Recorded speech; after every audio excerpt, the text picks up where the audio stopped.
So I welcome you to this video, which I'm going to do in English language once again, while noticing that some of you may not like it, or you may be used to this German commentary that I usually go for. And still I do it because of Angelika Volkova. Angelika Chessborn invited me, or she gave me this chance to comment on her games live. 2 of them already, maybe a few more to come. And I still would like to look back at this game from played in round 7 against the tournament leader Aswath, whatever that S stands for. And he was on 6.5 out of 7. She was on 1.5 out of 7 after winning in round 6 against the bottom of the table lady candidate, women candidate master. So just to, I would like to summarize somehow the commentary that I've done during the game. And I also would like to do her justice, and those 400 points rating difference never really made felt. So you may be looking forward or maybe excited to see maybe how close it is sometimes also for you to close those gaps to the higher rankings. Excuse me. So, okay, if you like it, if you enjoy it, leave a like and come back in a second. We'll see you. I'll see you.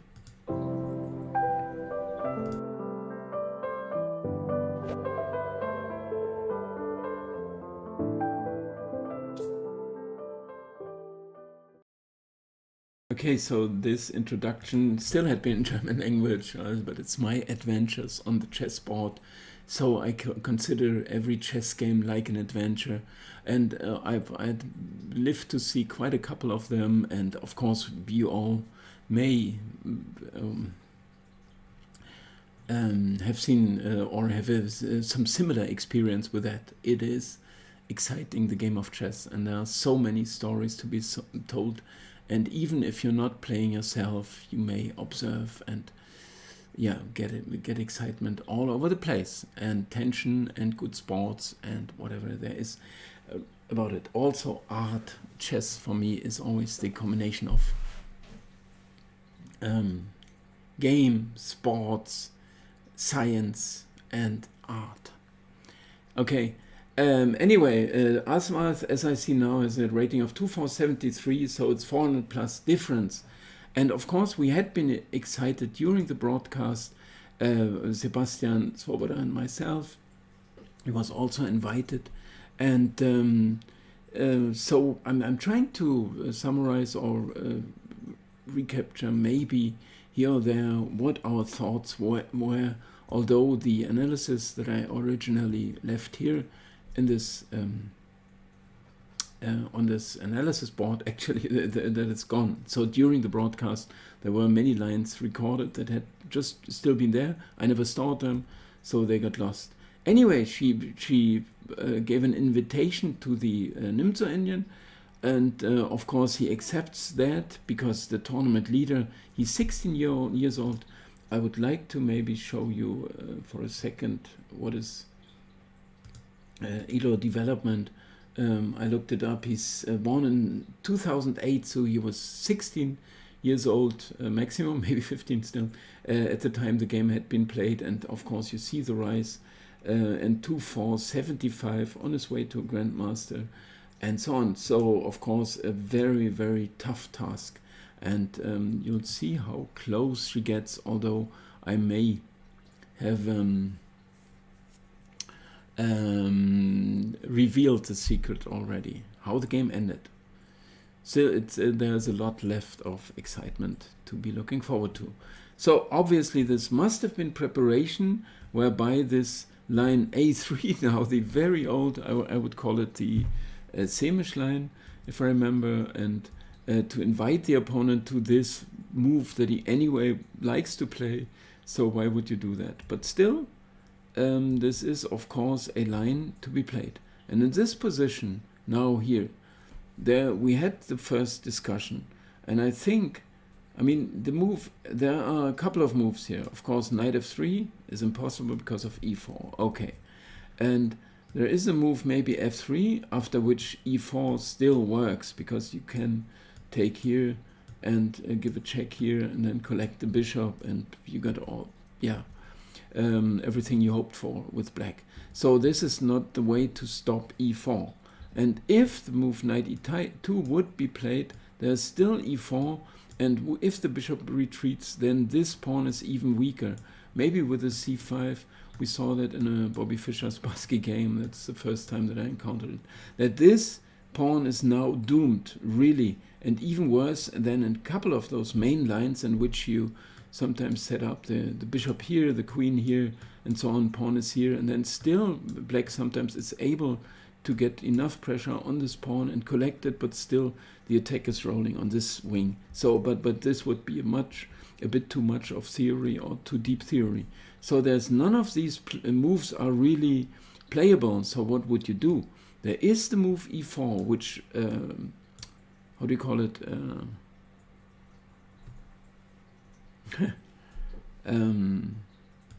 It stops e4 with a in a way, I don't even know the German word. If I knew it, then I would say it. But it stops mechanically, mechanisch. And he can't make the move e4 anymore because the rules wouldn't allow him to. But still, there is, so to say, kind of an old line.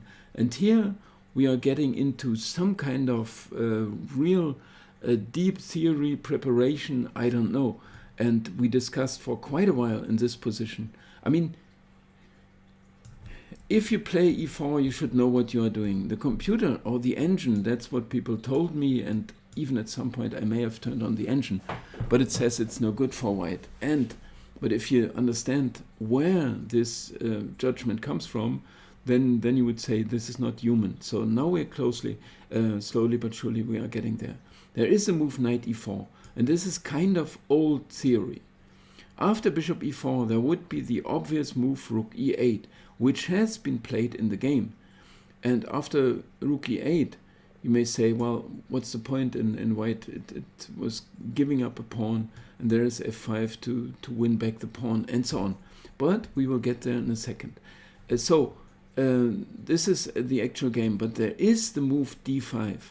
And this is the move that I expected this Aswath to play, and he didn't go for it. So why didn't he choose d5 in this position? Okay, there is a line that I calculated during the broadcast, and obviously, I mean, why would I do d5? Okay, now it's getting deep, kind of, right? Rook e8 is pretty obvious. You say, I'm going to win the bishop. Okay, but, okay, watch out. After rook e8, there would be the move queen e2. Okay, why not? I pin the bishop. Okay, there is bishop d5. Check, giving this escape square to the bishop. There is now bishop e3. Well, hang on, you still win the bishop, and so on. So, and this is actually how the game went later on. So this is why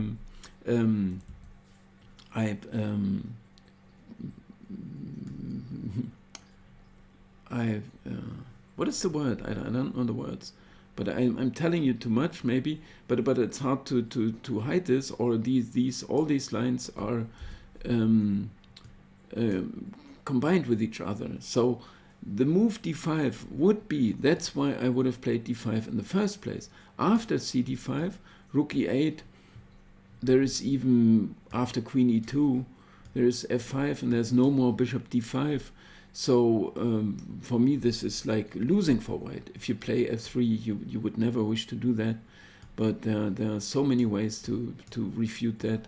But let me give this one example, which is already good enough, with the queen h4 and queen e4, and black is more or less winning. I mean, at least this is going to win a pawn, and so on.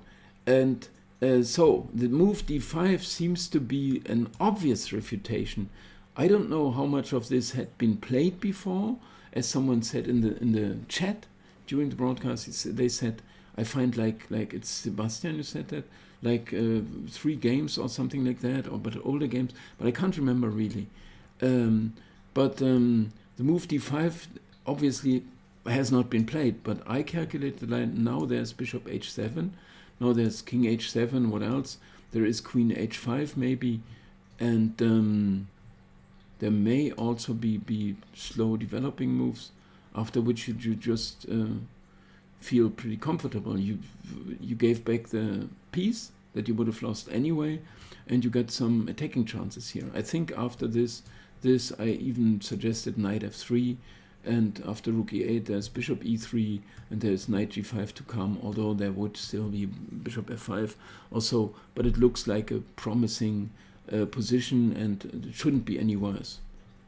And for white, and this is what I assume what he's calculated at this position, this strong opponent, clearly leading the tournament as well. So d5 he did not like because of bishop h7. Okay, we've been through this. After rook e8 there was queen e2. Now we wonder how much of this did she prepare, and if she did, it was some kind of deep preparation, after which I still said Caruana wouldn't play it, even if he spotted all those lines and these possibilities. The game went on with f5, and after f5 it seems the white position was fine. There was this check, king had to go here. I told this already, or I revealed this, or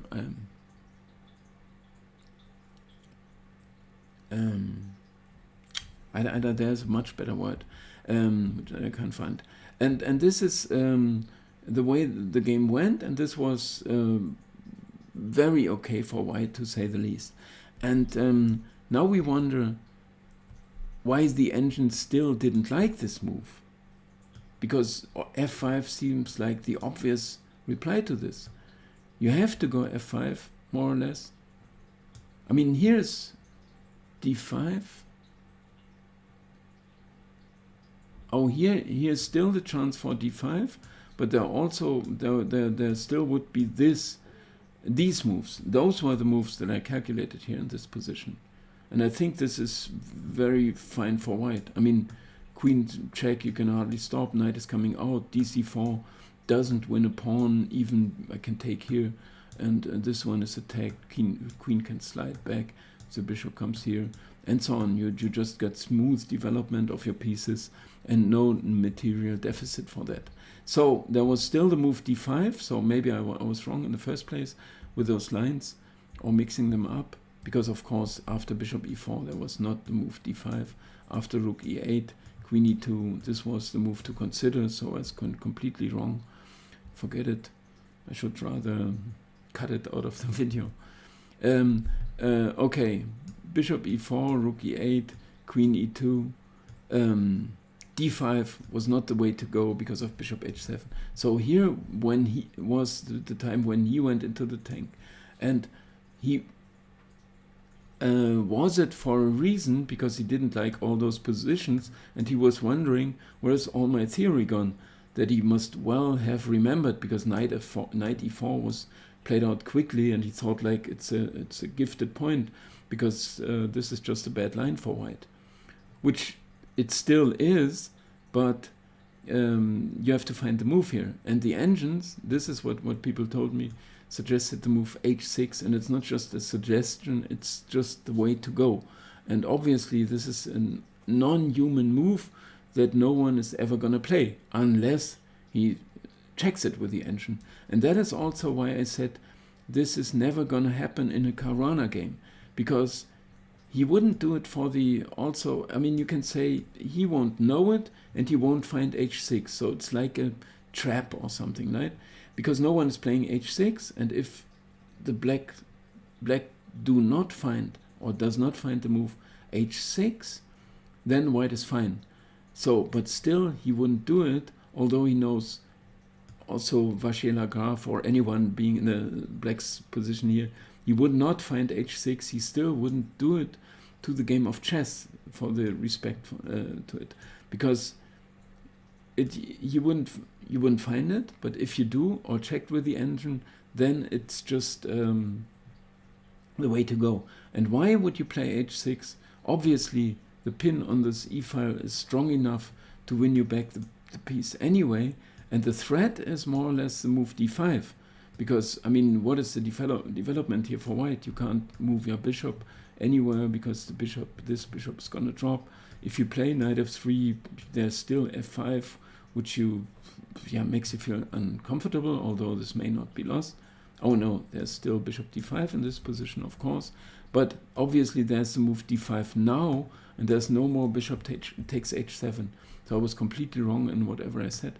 But the move d5 is more or less a threat, and you can't escape from this threat. This is my interpretation. I mean, I don't know what the engines suggest here. They always go wild, and you never understand it. But it must be, the point must be, from my point of view, it must be d5 and f5. But as I see now, there's knight e5.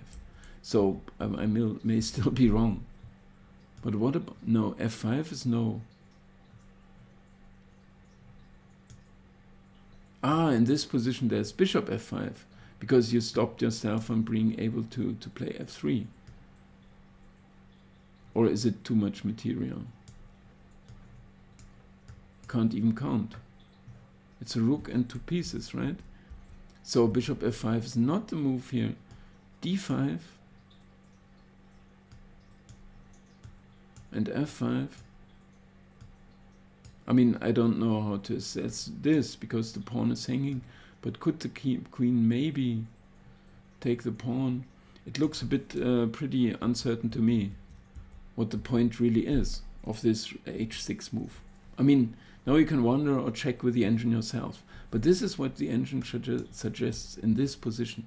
So if it was preparation, or did she find the moves over the board, or did she know he's not going to find h6? I'm not sure. I mean, either of these explanations will be the right one, or it may be a mixture, possibly as well, with some calculation over the board and some kind of preparation as well. And maybe he's not gonna, I don't know, play knight e4. No, this can't be the case. Well, anyway, h6 is a non-human move that I don't even understand, although I understand that you can't do many good moves for white, because knight f3, maybe after knight f3, is there the simple move, maybe even queen e7, but there would be bishop d3. No, there's no queen e7. What is the move here? Or simple development, or they can't escape for a while? I don't know, I don't understand it. I mean, any such position seems playable, but I don't see that it's much better than the move f5 right away. Okay, anyway, this is the way the game went, which tells us already that, obviously also with some good preparation, that's what many people do nowadays. Just check out these lines with the engine, of course. Check out some older lines maybe, and try a different move here or there compared to the first line from the engine, and then check out what's going to happen. And even if people like this opponent maybe went somewhat deeper already and found out, well, it is going to work for. It's still going to work. You may still go one move deeper, right? In this position now, we had another interesting decision to be made, because knight f3 looks like a maybe very natural move, and maybe there is f takes e3, I don't know, but there is the move c6 coming into play here somehow, because this bishop is like trapped as well. After bishop f7 there could be rook e7. If the bishop goes here, then you can still take, and afterwards you can maybe trap this bishop, because it can't go to g4 either. So the move f4 is not just winning back the pieces desperately or something like that. It is setting up more threats to the white is in some serious trouble, it seems here.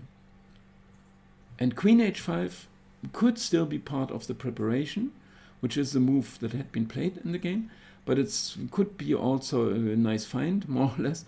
But if it's part of the preparation, then we still wonder what was the intention in case of h6 and so on, and where was actually the black advantage.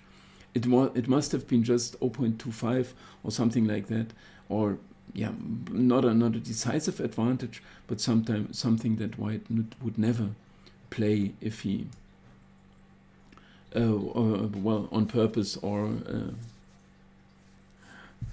because he likes it so much, right? Why would you go for a minus if you have a little plus in the opening, the starting position? In this position, it was black to move, I'm sure, and black did go for c6, right? No. There was f takes e now. I mean, c6 seems wrong because after bishop f7. No, c6 is dead wrong. There's also the intermezzo bishop g6, after which the bishop is not only not trapped, but it's also threatening mate. F takes e was the move, and after this she instantly played knight f3. So either that was calculation, they both were sitting at the board all the time, and after knight f3, of course, after this white would be absolutely fine, like almost winning, I would say. There are all kinds of threats here, and the rooks are coming into play instantly here or there, king sliding back, but also what is black gonna do with all these pieces here. So of course this was not the move. Now Aswath once again thought for a while, and obviously he felt not uncomfortable. You simply see him look at the board and concentrate, focus, and just think about it and be sure I'm gonna find a solution, and if I'm not, no harm done. I'm still gonna win the tournament, and so on, and I'm on my way. But he was sitting at the board, which means, well, there's something to think about, and not just a little bit. So he went for queen e7, I'm pretty sure, because no, he went for g6 in the first place. I was wrong, because I got the moves here, but I tried to play them out of my head. So after this, there was the obvious reply, queen h6, there's no other move. And now he went for queen e7.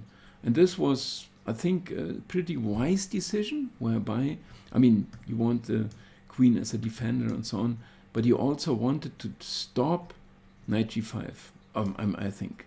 Because after this ef3, you can't go here because of this standard mating pattern here. Takes another queen, checkmate, and after king f2, which would be the only other move, there is this, I think there is this, which it would at least lead to a draw, but also I think you can't stop being d4 being collected. Here's some mating threats also occurring, and if you go here after queen d4, this rook is en prise. You wouldn't wish to go with a king here. You have no material advantage at all. Yeah, but this is not a line to consider. Anyway, although I see here that simply defending wouldn't do because of still knight f7. And white is winning after knight d6. It's check, trade off the queens, and the knight picks up the rook. And the other rook as well in the process. Okay, and all the pawns. And the whole board. No. But at least it is a draw, but most likely it would be more than a draw, but I wouldn't think any further if you see such a move. It's you don't want to play this, for sure. Either you lose or you hang on to a draw, but why would you do it? And there was the move castles, which he also played pretty quickly, I would say, but there had been lines to be calculated. I mean, it was not a quick decision, I would say, but still. I mean, there's obviously the move c6, right? And this is, of course, what the whole black setup is designed for. It is like, I'm not winning back my piece only, but I can trap this bishop as well. Okay, so now here I was completely wrong. I've suggested this move in the first place, and there is e2, after which, of course, I'm instantly, I have to take it back if I'm allowed to. And instead there was rook f e1, and rook fe1 still was not the best way to go. And why? I think someone from the chat said you need the f file for the attack. Maybe there's, I don't know if e2 would be a move, or if the simple queen g7 now, because this bishop is always trapped, right? You wouldn't take it right now, because after rook e3, the next rook coming. Also, I analyzed this line here, giving up the queen and winning everything after this rook coming in. This rook is never coming into the game, knight is pinned, and so on. So this would be winning, but of course this is not the way that black would have gone after rook e1. I'm not sure. I'm afraid of queen g7 wherever. I still considered this sacrifice. Here's even rook g8, but maybe it doesn't help much. But you could still consider this line. Is it similar? It's very similar, I think. So this could be winning, but I think there's a better move after rook e3. Which would be the better move? Oh, you simply take here, right? And if queen takes, it's here. And there's no perpetual. Although I was trying to calculate a few of these lines because there's a threat of a perpetual and so on. You can get this pawn. Knight is still coming here and so on, but it's not enough, it seems to me. You're down a piece. And this is why maybe this was not the right solution, and she thought for a while and then found the best move here, which was f takes e3. If the queen takes now, you can simply take, and after rook e3, you can even come in with a rook here, because after this your bishop is safe, because you simply win the other bishop, and still this pin wins the game for white. And so all these lines would not work at all for black. So after f takes e3, he obviously, well, he didn't feel so comfortable, although he doesn't back up or show any signs of being afraid or whatever. But still, he was always sitting there and was focused.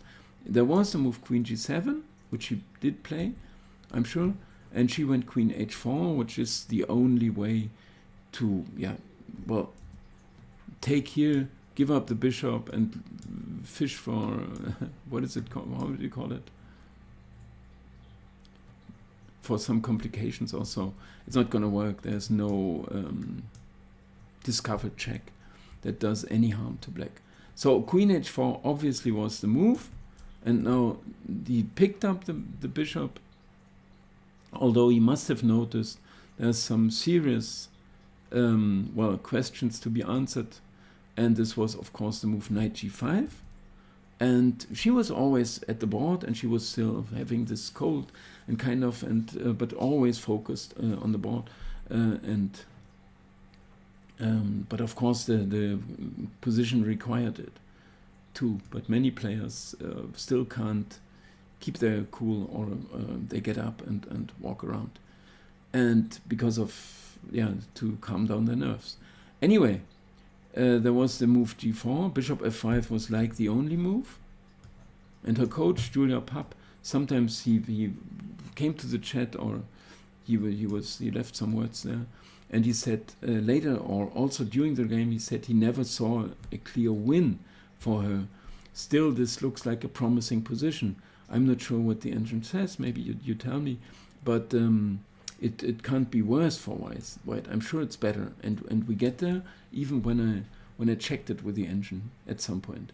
Of course, the move bishop f5 was designed to stop rook f7, because this was a serious threat or a winning threat, and you can't do otherwise. And now this is winning back the bishop, because there's no escape for this one.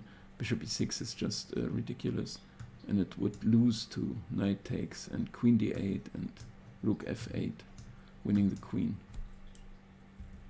Yeah, but of course bishop f5 was a move, and after this there was the rook f8 is what he played. I mean, I thought he's surely gonna come here, but after that he must have noticed that this pawn is important. But of course you would like to get your knight into the game, right? You went for rook f8. She of course picked up the bishop. Now a material balance is restored. 2-4-6, 2-4-5, okay, not yet. If she would have taken here, but maybe there's a move, h6, although this is pinned, the queen could take later. So that's why she stepped aside with her king, of course. And now still there's, I mean, I calculated these lines, and we all did. And after this, of course, there's the move queen f6. But in this position, there's the move knight c7, winning the rook. So he couldn't do this. So the pawn is safe, and she's more or less surely gonna win back the pawn. So now he went knight d7, which still relies on those tactics. Knight d6 looks like a devastating pin, but there is the move queen f6. After queen f6, and here I was giving all the lines, the possible lines. There was queen f6 for me, or knight e6, queen f6 is forced. After this, you can go cd5, which wins back the pawn, and after knight b6, which seems to cause some problems, there is knight f4. It's complete stability. The c-file, this rook is not so well placed. This rook, maybe there is rook e8, maybe there is rook f3 then, and rook c1 coming, and so on. Or maybe this king is still worse. The pawn structure is a bit favorable for white, although this is very, very minor, that it's better, but it is slightly better. This number of pawn islands, but this double pawns, right? We got 3 against 4 islands, or 5. Is it 1, 2, 3, 4? No, 4. 4 is enough. And it should be an advantage, slight edge to white. And this is where I checked with the engine. But there was also the line with knight c7. I don't know where the rook goes, but where you even, by attacking the rook, you even make this pawn structure a bit better. In return, black has the attack on this pawn.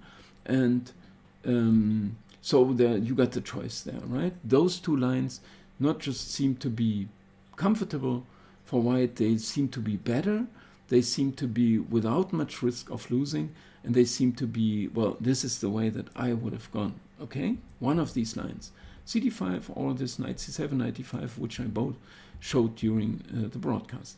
And I would definitely have chosen this. And why?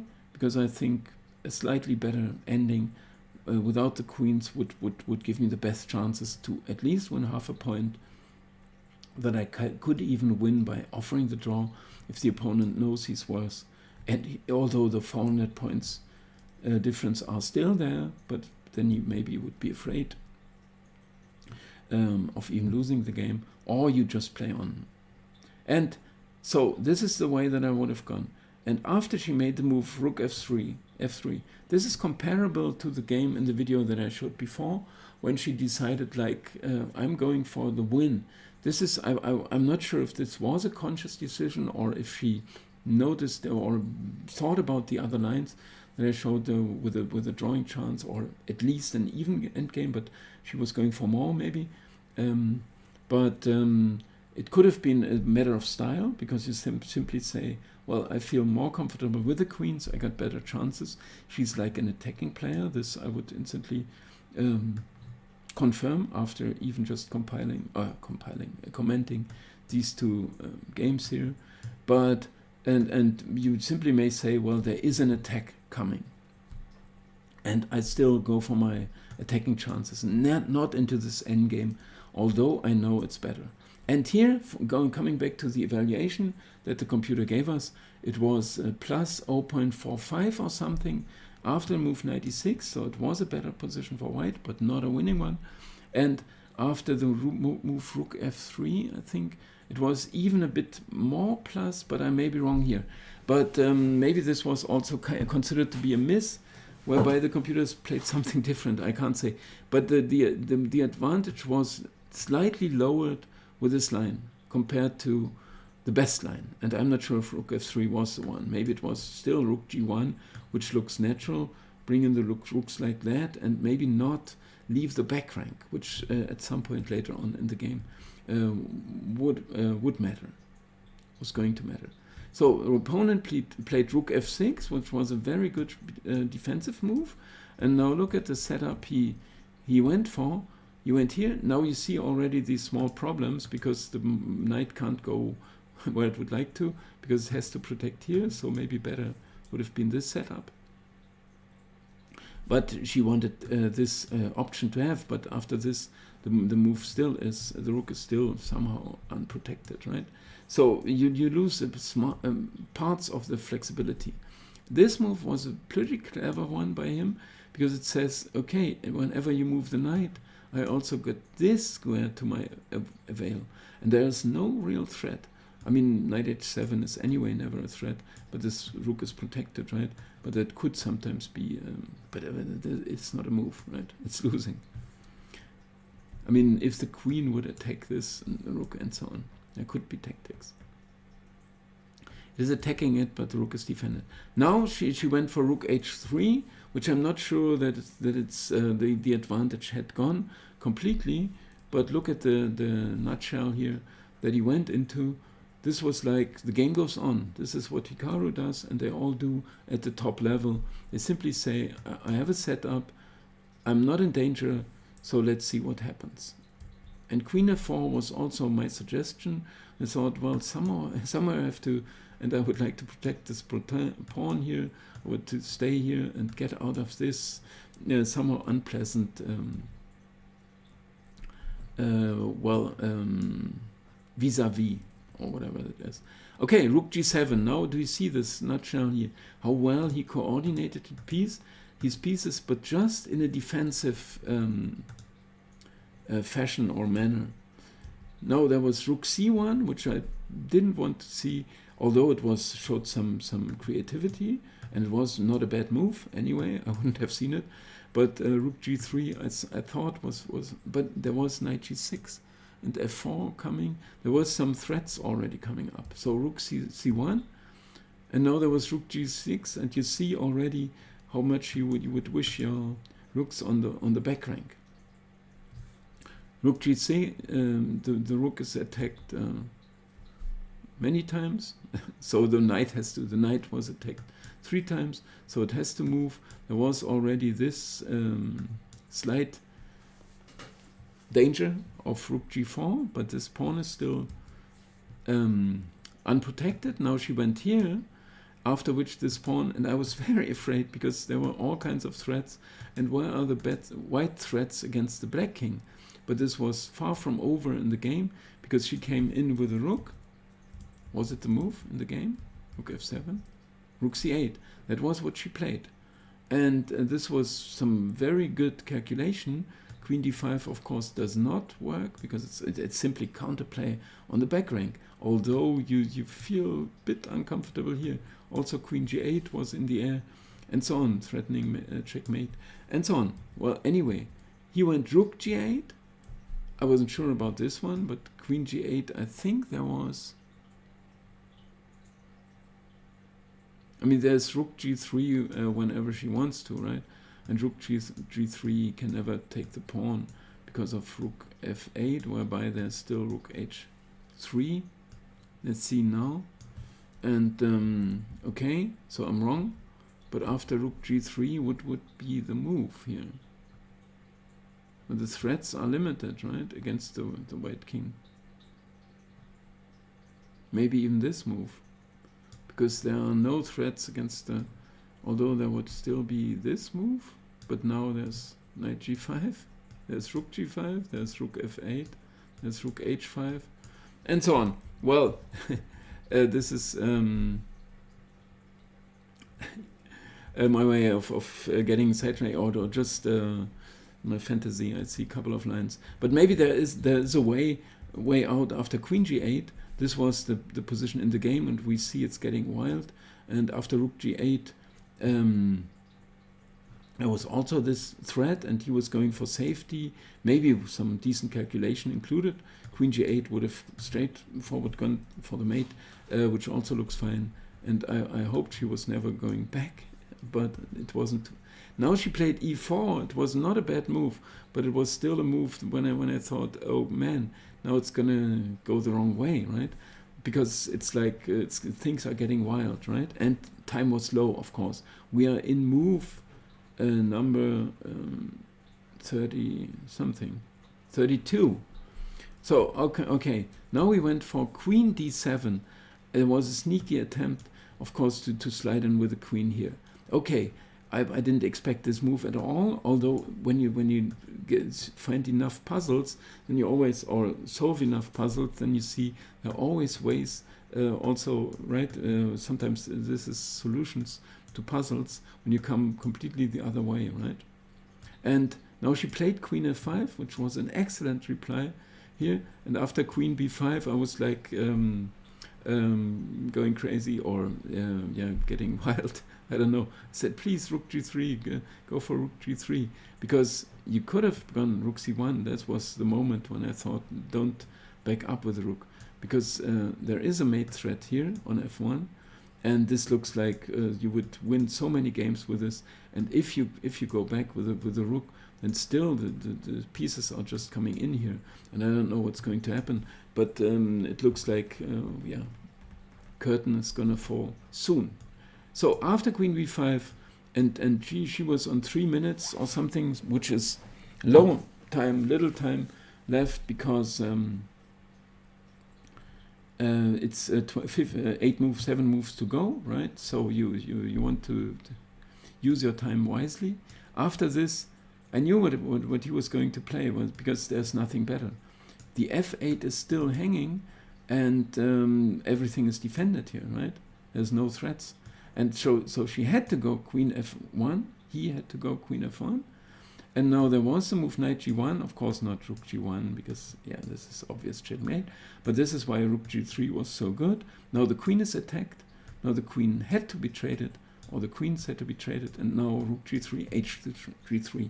Now we had a very good game to this end from both sides, because Black went through the difficulties in the opening when she, caused him some real serious problems here with his choice, and with a maybe prepared, or maybe it was by coincidence, but still it was excellent moves. I mean, I shouldn't say coincidence, because people would say, of course, this was preparation. But then I saw the little, these H6, if you know about it, would you still try? Would you still go for this line? If you're like objectively worse, right? Anyway, now we reached this position. Count the material. It's like in many Grandmaster games. Okay, white is a pawn up. I'm sorry, I wanted to count, and of course I knew this during the broadcast. But they are not really healthy pawns. This one is under fire. And there is at least on this side, there is this healthy structure with the possibility to create a pass pawn. White does have a pass pawn, which doesn't seem to go too far in this position, right? So the game went on with a move.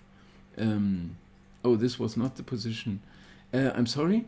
Here he played Rook F6. I was surely expecting this, after which I was pretty optimistic. But I think the move Rook F6 was a better move that he chose. Now she traded. I think this would have been better right away, because you just bring the king one step closer, right? Why would you trade yourself? I mean, this rook can't escape from the, and after this anyway, you preserve this extra pawn, right? Although this is double pawns and so on. But it's one more of them. And he went Rook F6, so, and she went trades, and she went Rook C7, which I prefer to play with the rooks if there are rooks on the board, because this knight ending she went for. This was, well, I didn't like it. After Rook F7, it was more or less forced, but those were the last moves. So we are on move 39 now, 92. Okay, some fine calculation, and now we are in an even endgame. It's no better for white. It may be sad news, but it's just even. Of course, at this time I thought, I understand and I know these. I mean, he got this far now, and he thinks, why not play on, right? I'm gonna play. And and it should be even. He knows it, but even if he was slightly worse, he would not be worried, because he thinks, let me see what's happened. Because he got this far without, falling, so to say. And there could have been other ways the game could have gone, right? And of course, white has this counterplay against this pawn. If the king steps up, there's always this knight check maybe, and after king f5, knight d6, those pawns are stable. Still, the king, as you see now, is a square closer to the center. I mean, with a rook trade here, and this king has a longer road to go. Now he went for this. Now there was king f3, which was a good choice. I thought, of course, she would go knight c3, and after king f6, still there's knight e4, and after knight d6, even this one here is hanging. So she would be very comfortable with the draw here, I think.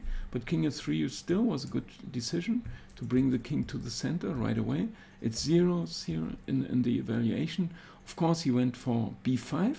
Now there was knight c3, stopping all these pawns forever, so to say.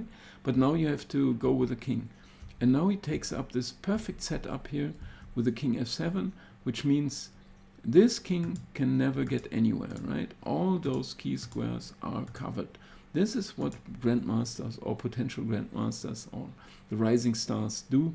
They know how to, well, this is now a setup. You can't do anything. And now she's still but she had to defend at this moment, right? And now she went for knight e4. This is what I'm always afraid, that at some point it's going to be the pawn ending, and this is just lost because there's this remote passed pawn. But why would you do it? But on the other hand, you would always be afraid that, well, I'm running out of moves, right? There's a5 to come. I think there was a better defense here, and even after this, it may have been even. I'm not sure, or not even, but white could have held on to the draw. But here's what happens: knight e4. This is the way when the elo difference, he lived for this long until here, and then now this is where the difference tells somehow. But what would you see? How many chances there were for her, right? Now there's the move, the clever move, king d7, which was, of course, he saw from afar, because he knows this structure here can't be troubled by white, and this pawn is not going anywhere. So if the king comes here, which he did, but what is a better move? Go backwards? I mean, and this king comes, or there's even d5, or I shouldn't talk rubbish now, but I think d5 should do, because you can't come in here, because there's always a5, and you can't come in there, because, well, king comes here. Well, now it's always a question whose move it is, but black has enough moves, just pushing the pawn and simply winning the game, of course. Okay, so I think this is a simple win. So after king d7, there was only king d5, let's say the only chance, but now he went a5. Well, the king is stranded here, can't go anywhere. Now she went for f6, which is pretty clever, because b4 wouldn't do here, I think. I mean, I didn't calculate it. I was actually leaving the, but where's the, it could even be problems for, I mean, this is a matter of tempo sometimes, but maybe you simply go back and go for a draw. If king b5 is something better, yeah, watch out, either side. But of course he went a4, which emphasizes the problem with the king here. He can't go anywhere. And b4 is coming, and then the pawn is unstoppable. So you just get your pawns as far as advanced as you can to get them closer to the promotion square. Yeah, this is sometimes the rule, but what rule? Yeah, it can be wrong. Now f7 is the only move. h4, h5, the inclusion wouldn't help at all. Maybe b4 was already coming, I mean, as I pointed out. So there's only f7, he went king e7. I even left this broadcast here. Now there was b4. Of course, this is simple calculation here. This pawn is too fast, and the other one is not going anywhere. If you go b7 here, usually you pick up the pawn, can do anything with the queen, of course, still hunt him down, but you could also at some point, yeah, well, who would do that? Why? Unnecessary. It's simply winning, so she tried d5, and of course there's simple conversion here. b7 is queen d6 and queen d8 mate, just to show it. But queen is too strong a piece. After this, now he resigned. Yeah, okay, so this was the game, this was the analysis that I tried to present you with my kind of bad English. I don't know, I didn't exercise so much recently, so you forget plenty of these words, and when you're in the flow, sometimes you know to do it. And maybe if I do more broadcasting, then I will, yeah, find some better words here or there. But this is my level now of chess understanding and of English and of play maybe, and my analysis as well as I could. Okay, so thanks a lot for watching. It's 50 minutes this time, and see you soon, I hope. Bye bye.